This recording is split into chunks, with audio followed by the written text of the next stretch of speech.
Ce troisième trimestre a été relativement favorable au marché d'actions, en particulier dans les pays développés où les principaux marchés occidentaux continuent d'afficher des performances très positives de l'ordre de 20% en euros depuis le début de l'année, mais surtout une nette surperformance par rapport à la zone émergente.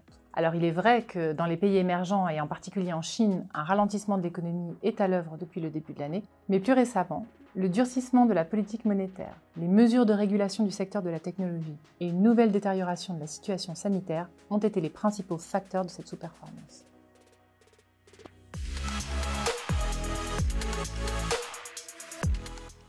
Au sein de nos portefeuilles, nous avons maintenu notre surpondération actions au détriment des classes d'actifs obligataires et monétaires. Premièrement, malgré le ralentissement en cours, le scénario d'une croissance soutenue pour 2022 reste notre scénario central. Ensuite, les politiques économiques demeurent accommodantes. Sur le plan budgétaire par exemple, il y a toujours ce plan européen de 750 milliards d'euros qui devrait se déployer jusqu'en 2023. Et sur le plan monétaire, si un ralentissement des programmes d'achat d'actifs est à prévoir, les politiques des banques centrales américaines et européennes devraient rester toutefois relativement accommodantes.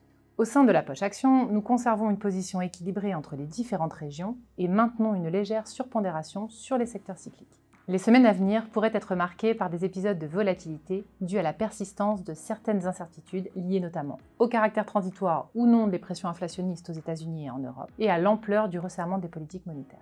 Mais malgré ces incertitudes, les fondamentaux économiques et financiers restent bien orientés pour les prochains trimestres.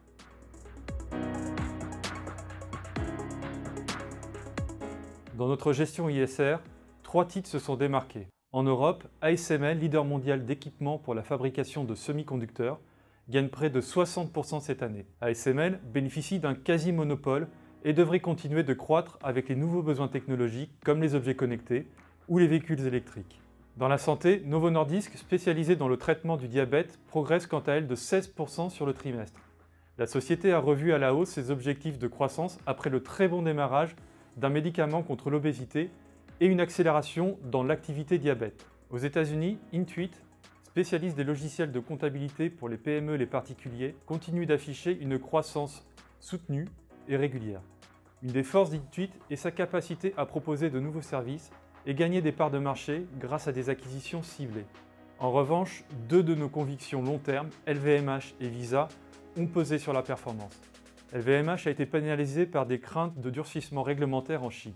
Mais nous pensons que ces questions ne remettront pas en cause la demande de produits de luxe. Visa, de son côté, souffre encore de la faiblesse des voyages internationaux et des paiements transfrontaliers. Cette situation devrait s'arranger avec la réouverture des frontières. Au final, notre sélection action s'est très bien comportée et a généré de la surperformance ce trimestre.